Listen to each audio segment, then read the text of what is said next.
పుచ్చు వంకాయ పిచ్చి వంకాయ పుచ్చలేసిపోద్ది లిక్కర్ రాని ఈగో కేసీఆర్ లేకపోతే నువ్వెవలు ఇగో గీ మాటలు ఇప్పుడు మస్తుగా ఫేమస్ అయినాయి తెలంగాణలో నా మీద ఎట్లా పడితే అట్లా మాట్లాడితే పుచ్చలేసిపోద్ది అని మాజీ మంత్రి నిరంజన్ రెడ్డి సార్కు వార్నింగ్ ఇచ్చింది కవితక్క. నీళ్ళ నిరంజన్ రెడ్డి అని ఆయనకైనా పేరు పెట్టుకున్నట్టున్నాడు అని కూడా కారెడ్డమాడింది. నీళ్ళ నిరంజన్ రెడ్డి అని నాకు నేనేం పెట్టుకోలే పేరు, జనాలే పెట్టిండ్రు. నీ గద లిక్కర్ రాని అని పేరు పెట్టినట్టు అని కవితక్క కూడా పెద్ద పంచే చేసిండు నిరంజన్ రెడ్డి సారు. మరి ఒక్క అదనపు ఎకరానికి కూడా నీళ్ళు లేకుండా, ఒక్క ప్రాజెక్టు కూడా నీళ్ళు లేకుండా నిరంజన్ రెడ్డి గారు ఆయనకైనా పేరు నీళ్ళ నిరంజన్ రెడ్డి అని పెట్టుకున్నారట. మరి అది ఎందుకు పెట్టుకున్నారు నాకైతే ఇంతవరకు అర్థం కాలేదు. నేను పిలిపించుకోలేదమ్మా, నీకు కావాలంటే ఆ టైటిల్ వాపసు కవర్లో పెట్టి రాసి పంపిస్తా.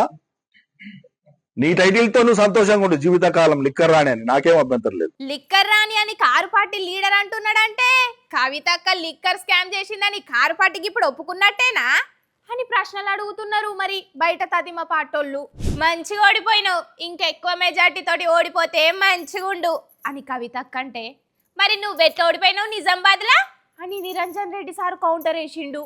మా నాయన వయసున్నోని అని నిమ్మలంగా మాట్లాడుతున్నా అని కవితక్క గరమైతే, కేసీఆర్ బిడ్డవనే ఎక్కువ ఏం అంటలేను నేను అని నిరంజన్ రెడ్డి సారు గరమైండు. ఇక గిట్ల ఇద్దరికిద్దరు ఎవ్వల జాగల అల్లుండి మైకులు పట్టుకొని ఇరుగమరుగా జోపుకున్నారు. అప్పట్లో కవితక్క మాజీ మంత్రి జగదీష్ రెడ్డి సారు, అటెన్కల కవితక్క మాజీ మంత్రి హరీష్ రావు సారు, ఇక ఇప్పుడు కవితక్క మాజీ మంత్రి నిరంజన్ రెడ్డి సారు.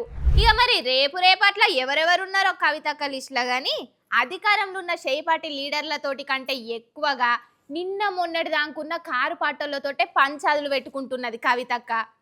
ఎందుకబ్బా అని ఆలోచనలు చేస్తున్నారట చాలా మంది. ఇక ఇవుల్లా మన పొలిటెంట్ ముచ్చట్లు కారెడ్డానికి కారఫర్రస్ ఎట్లున్నాయి, మంచిగా ఉన్నాయి కదా. ఇక చూస్తూనే ఉండండి పొలిటెంట్ న్యూస్ని. లైక్ చేయండి, షేర్ చేయండి, సబ్స్క్రైబ్ చేయండి, గంట మాత్రం మర్చిపోకుండ్రే. ఉంటా మరి. శనార్థి.